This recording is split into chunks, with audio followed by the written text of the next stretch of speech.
The most important part of the product for durability, reliability, is the inner strength, the inner construction of the product.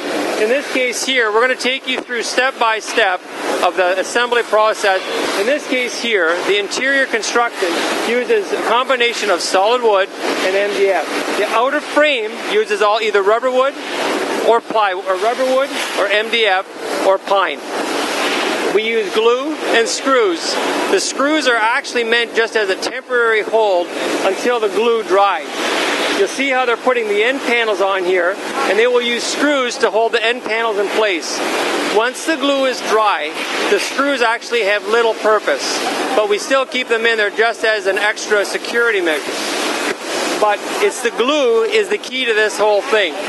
Proper glue, proper assembly, proper fitting components will give you a very safe, strong, reliable product.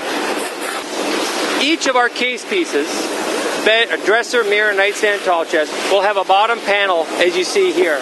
This actually helps prevent the possibilities of rodents or animals getting in if a mouse gets into your house. It will prevent that.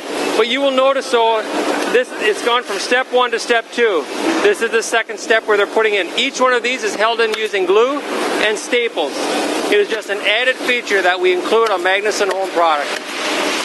This stage here, they end up putting the ball bearing guides, as I mentioned before. The ball bearing guides are really critical.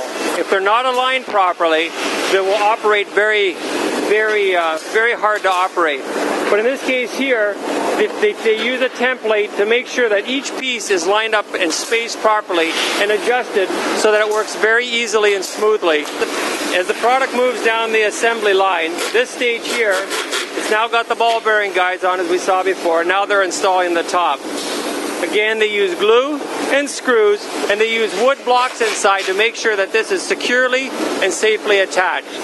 This stage here, they do the preliminary installation of the drawers. We talked about the importance of using a jigger template to install the ball bearing guides, but they still have to fine tune every drawer as it goes through the process. So you notice here the top's on, they've got the drawers installed. Then as it goes through the process, we'll go further down and I'll show you how adjustment on the drawers. Experienced workers will check every drawer. Each and every drawer is checked to ensure that the drawers work smoothly, that the lines are straight, that we've got even spacing from drawer to drawer. You'll notice here there's a series of workers that are aligning each one of the ball bearing drawer guides, which allows now from what we saw before where the drawer was a little bit difficult to move to now where it's very smooth.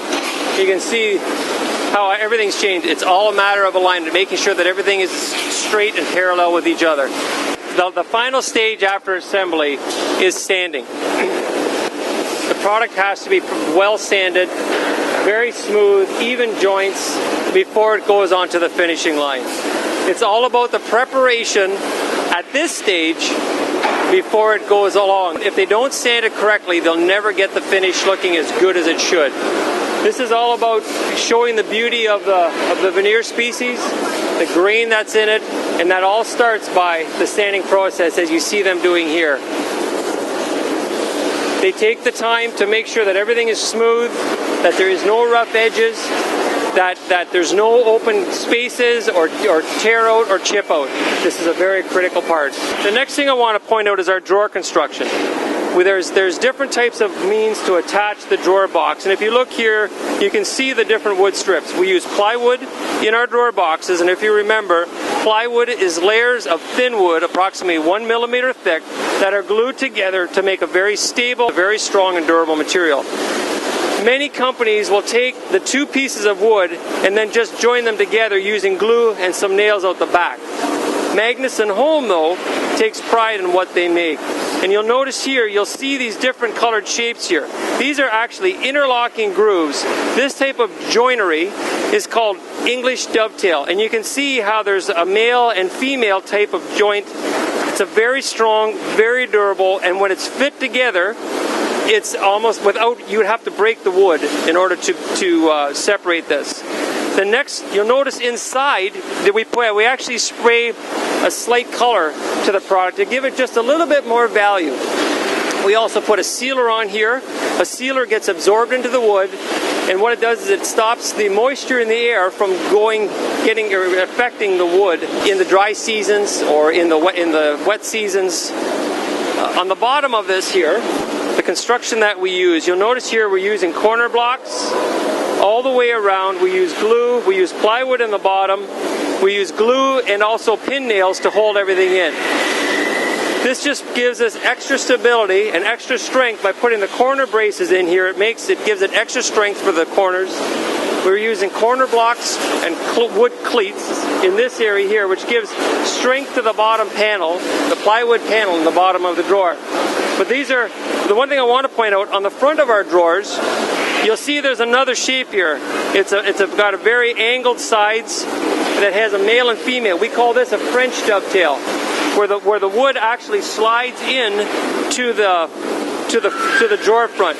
Again, it's almost impossible to pull that out without breaking it. It's almost impossible to remove this piece from here without breaking the wood.